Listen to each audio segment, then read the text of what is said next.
Good evening, viewers, and welcome to tonight's episode of Sports Scene. Now, we have a really good show lined up for you tonight, and we also have a couple of guests coming in. And speaking of guests, Jeremy, we have a special guest with us. Would you introduce him? Yes, we do. Andrew Ollie of the Fairfax Rugby Nines Association. Welcome to Sports Scene. Thank you, Jeremy. Thank you, Dion. No worries. Now, this weekend also had the Prime Minister's 13, which is always something that we look forward to as a... On Thursday, the Australian Kangaroos arrived, and they arrived with one of our very own. Well, used to be one of our own. Now he's changed his alliance, the controversial James Seguiaro. Well, look, Dion, you know, we had this discussion last week. The entire sport team, Lorraine, Scholar, Shane, Elijah, of course, as well. Andrew, what are your thoughts on the fact that we have a person born in Papua New Guinea but lives in Australia, has spent literally the majority of his life in Australia, playing for another country? I think it's a trailblazer kind of thing. James is really forging new territory that we haven't gone into, and I think he's taken a professional approach because Australia's probably put in a lot of money, you know, for his development, and he's giving something back to them now. So it's really all about giving back, as you said, rather than, say, for example, it's more like your head rather than where your heart is at this point in time? More professionalism. Really, he's a fine example of a young man who's gone out from his own little setting to forge something for his career. And he is chasing his dream, and he's doing a really good job of that, and it showed on Saturday evening when they defeated our home team. Now, just on Thursday evening, Rafaela got to catch up with James Seguiaro, and here's a bit of what he got to say. I've said this just before, I've played for the country and that's it. I'm not going to play for him. Again, it's just a personal decision, seeing how they treated my late dad, so I think it'd be disrespectful to my old man to sort of do that and play for the Papua New Guinea Kumals, seeing what I'm doing right now. So he made it pretty clear on his decision and where his heart lies and where he's going to play and represent, and we do wish him all the best in his career, and yeah, a lot of exciting stuff to see where he's going to go from here on in. Now, just moving away from one single player, Andrew, you were over at the PM 13 on Saturday evening. It was a 40-12 loss by the PNG Kumals. Your thoughts on the match? I think the first few minutes was very inspiring by our boys. We just demonstrated that we're able to mix it with the big ones. Over the years now, we have never beaten Australia, and you know, this was a new look Sajongai Stadium, 15,000 people all packed in. Do you feel that would have inspired them to perform a little bit more? Yeah, certainly. We'll probably need more exposure for our boys. Regular competition with our Pacific neighbors to beef up our strength, and probably work a little bit more on the technical side of the game. Speaking of technical side of the game, now the Hunters, Dion, were not part of the Kumul setup. Do you think that would have made a difference? Yeah, I think the Hunters would have made a lot of difference in the final outcome of the game, but I still think we still need to provide a pathway for our young guys to come up. So we just don't need to focus on the players themselves, but the system. Yeah. We need a good system in place that a succession that engages on succession. So we need more players coming in, more exposure. So when you mean succession, does that mean that there is that straight up pathway? So, say for example, you've got your under 10s, you've got your under 13s, under 15s, the 18s and the 19s moving up, and these are the same players that they're on by the time they get to 27, 28 should be wearing the Kummel's jerseys and are already comfortable Yeah, with that particular style of play? Maybe 21, 22 would be a good age to represent when they're in their prime. But we need to keep this pool of players there, ready to take the next step up. Playing regular competition, I mean, this, the Prime Minister said, you know, not involving the hunters. It was a good way in a sense that it gives the other players the opportunity. You know, the hunters, they're always playing, they're playing at a high level competition. They're being seen by Australian players already because of the Interest Super Cup. So I reckon it was good to see raw talent, you know, that don't get exposed at an international level, getting that little bit of exposure they need to say that, hey, we do have some really raw talent that out there in the local competition. Well, they had the zone trials that were running for about 2 months prior to the PM XIII. Yes. However, you know, should that competition have been created specifically for one game, or should we have more of these trials, more and more matches? But like for our Andy players? said, that they need more competition, and I reckon having the trials like that, maybe have it twice a year. Why not? Keep the players, keep them playing all the time, and it'll like improve the standard of play. The more they play competition, the higher level of competition, the more it just increases their chances of playing better and lifting the standard of the game. That's what I reckon. What do you think, Andrew? Yeah, that's what I think, yep. More regular high level competitions. Definitely. Now we'll just take a quick break right now, and we'll be back with a bit of an update on the upcoming Fairfax Nines.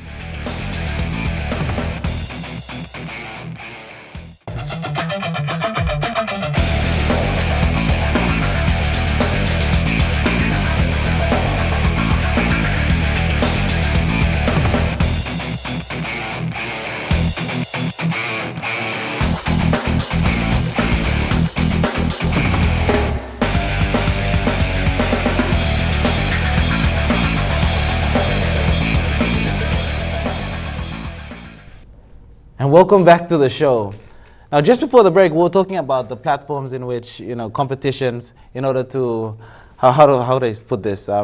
Create opportunities for players. For players, yeah. And one that's coming up, which is be really interesting, and it's definite to, you know, get a lot of attention, is the upcoming Fairfax Nines, and we're lucky enough to be joined by the president. Andrew, during the Pacific Games, one of the most watched sport was, of course, when the PNG Rugby League Nines team took to the field. And right now, you have a competition that is coming up in line with that. Yes, we have the Fairfax Tropical Nines Rugby League Challenge that will be hosted from the 12th to the 16th of October. And we have a good spread of teams in NCD as well as the Central Province, and we have 2 visiting teams. The Duban Fox from Medang and the Amazon Bay Hawks from Alota. Well, I just smiled a lot more than ever before.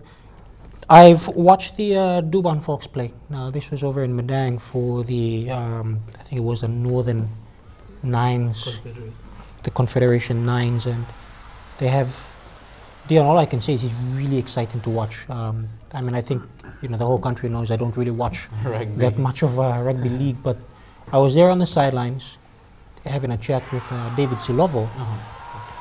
And Rugby League Nines, I feel, you know, Andrew, that's just me, but could that be the way to go? Yeah, fast, furious, explosive, exciting, brings the crowd to their feet. You've seen the Nines, the Pacific Games, you've seen what the Hunters have done. But here we have more local talent, and we have some superstars also in the tournament. We have Gary Lowe coming in for the Divine Wed, Port Moresby based DY. Oh, cool. So we have a superstar also in our tournament. We have a spread of Vipers and also other intercity teams, other intercity players being fielded in our teams. So where is this tournament going to be held? Where's the venue for it? It will be held in the Sir John Guy Stadium. The games will be running day and night. So we urge you, fans of your teams in NCD, come in your droves, back your team to win the cup. Now, what you're pushing for also is to have suburban sides. Is that correct? Yes, we have Port Moresby Suburban, Team 1 and Team 2, fielding 2 teams. And we have Moresby South, Team 1 and Team 2. We also have regular traditional nines teams, Rovanama from the Central Province. We have Southern Region champions from last year, Irupara GK, coming in with their new blood and old hands. And we have a good spread of new talent to be exposed. Now, considering the fact, you've brought in a team from Milne Bay and one from Madang to take part, this is bigger than just a normal suburban competition, obviously. Yes, basically we have only one criteria. You have to be 18 years or older, nothing else. So it's an open tournament. Oh, it's going to be really interesting, and if you don't have a team to support, as we did mention, the suburbs are, well, what do you call it? Electorates? No, they're suburbs. Suburban. No, because like Moresby Southeast, I thought suburbs are like Gordons and stuff like that. Yeah, just stay away from politics. No, okay, but then so if you don't have a team to politics. support, do get out there and it's called an electorate. Yep. And support your electorate. Like if you're living in Moresby South, get out there and support the Moresby South teams. And it's definitely something that I'll be keen to maybe get out there and watch as well, and not only do it for news and stuff like that. So I am really looking forward to that. Anything, what's the prize money and stuff like that? What's up for grabs? We have the cup going for 40,000 kina. What? Jeremy, we should make a team, man. We will make a team to join that competition. It's okay, I don't want you going to the hospital. And that's something really, I'm looking forward to that. Now, 40,000 kina, the grand prize, 40 teams taking part. How does qualification occur? We have top 16. We have pool games to be concluded by ranking. So the top 16 going for the cup and plate. And then we have the bottom 16 going for the bowl and pennant. Awesome stuff. And it's really, it is definitely something to look forward to, and do get out there and support the Fairfax Nines competition. That's a wrap. Thank you very much for coming in, Andrew. Thank you for having me on the show. No worries. We look forward to catching up with you a bit more and finding more about the Fairfax Nines tournament. Stay with us as we take a quick break.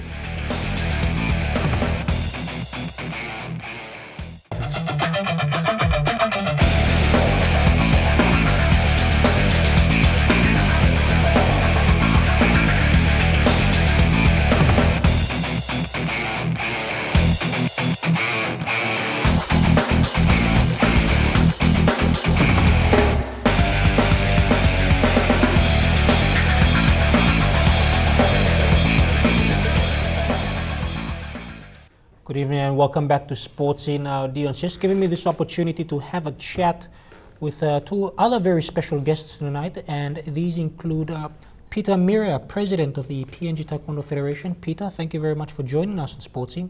Thank you, Jeremy. And also alongside him, Edward Kasman, the national coach for the PNG Taekwondo team.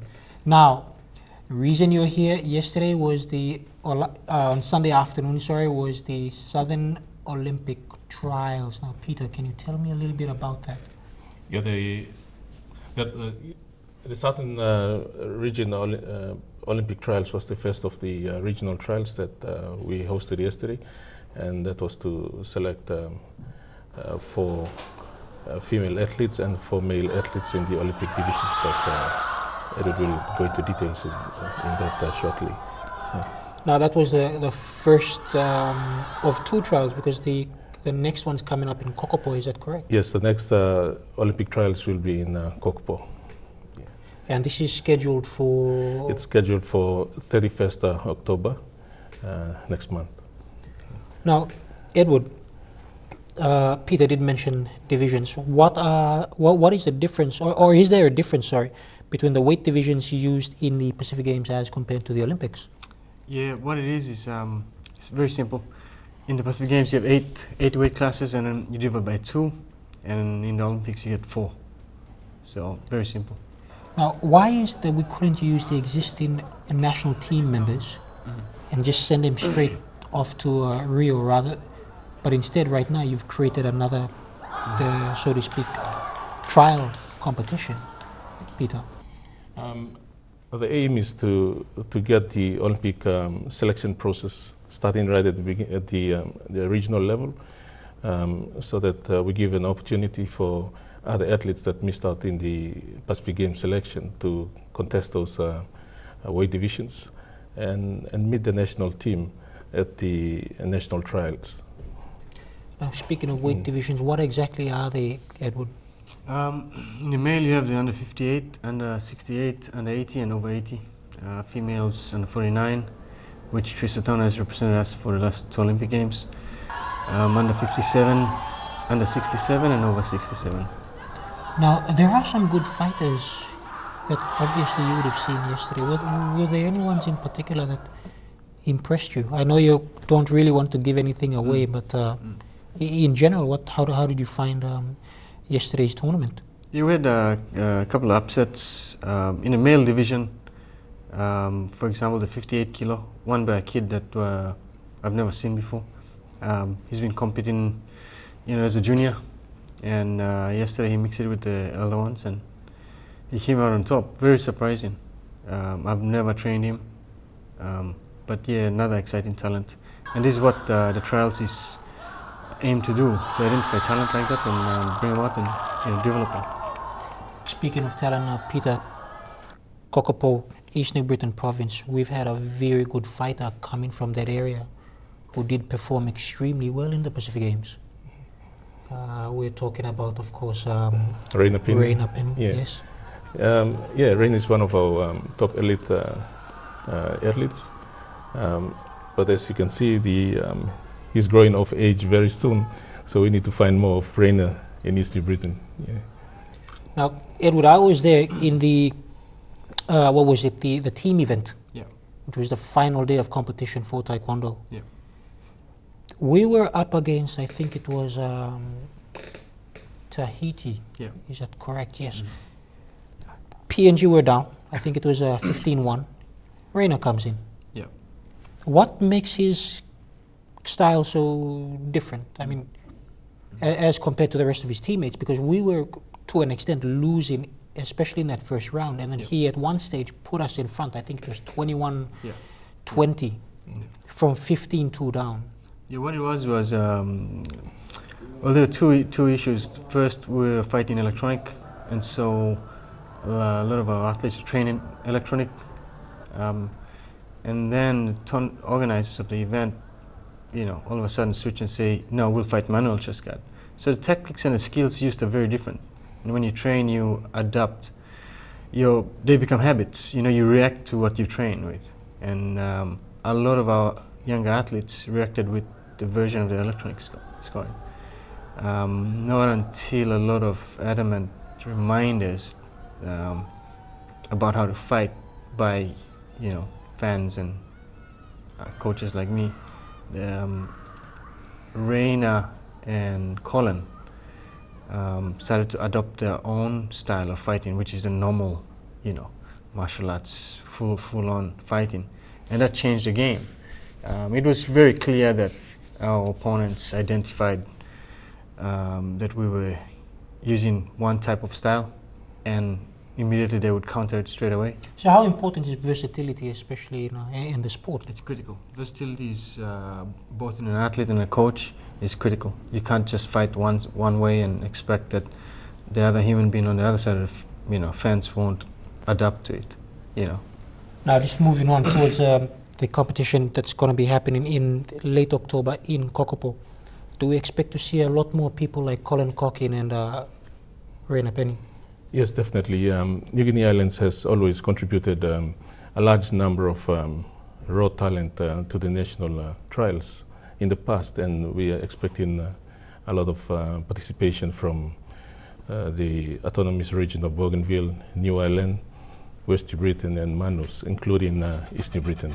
Yes. Well, gentlemen, Peter Myriah, Edward Cashman, thank you very much for joining me tonight on Sportsy. Thank you. Thank you very much.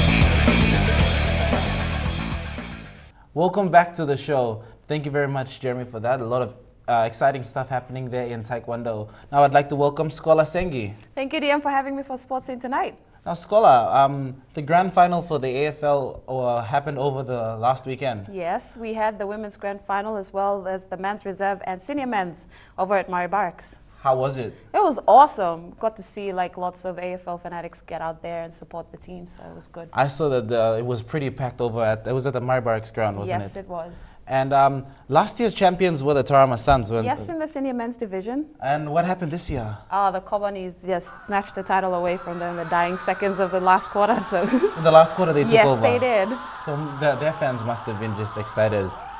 They must have had a pretty long weekend of celebrations. So yes. I bet they're still going on right now as we speak. They should be. So congratulations to the Kobanis. A well-deserved win there, and also to the Tarama Suns. Now, in the other divisions. Yes, in the other divisions, in the men's reserve grade, we had Defence Hawks beat University Tigers 44 points to 33. We had very outstanding players as well. Some of the Moses prospects were in their team too as well. Okay. In the women's grand final, Gerhu Magpies, in their, I think, 2 or 3 years they've been playing, so first premiership. So well done, girls. They beat Lamana Dockers 23 points to 12. Wow, so the AFL season wraps up now? Yes, in Port Moresby. Great. Is anything going to be happening for the AFL, in the coming months? We have the rollout of, what's it called, my God? The junior program or something?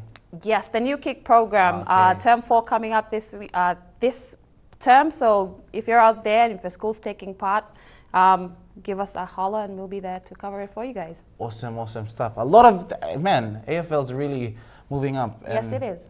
Good to see the development program, getting in its full swing. Now, also, over the weekend, 2 teams are making it to the grand final in the NRL. Yes. Unfortunately, my beloved Melbourne Storms lost over the weekend. I was pretty upset, but the Cowboys just outplayed the Storms. My team made it to the final, so go the the Brisbane Broncos defeated the Sydney Roosters.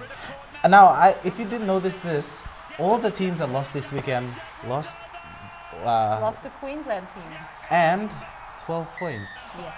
So the Kumals lost 40 points to 12. Yes. The Roosters lost 31-12. And the Storm lost 30-12 to the Cowboys. So the unlucky number for the weekend was 12.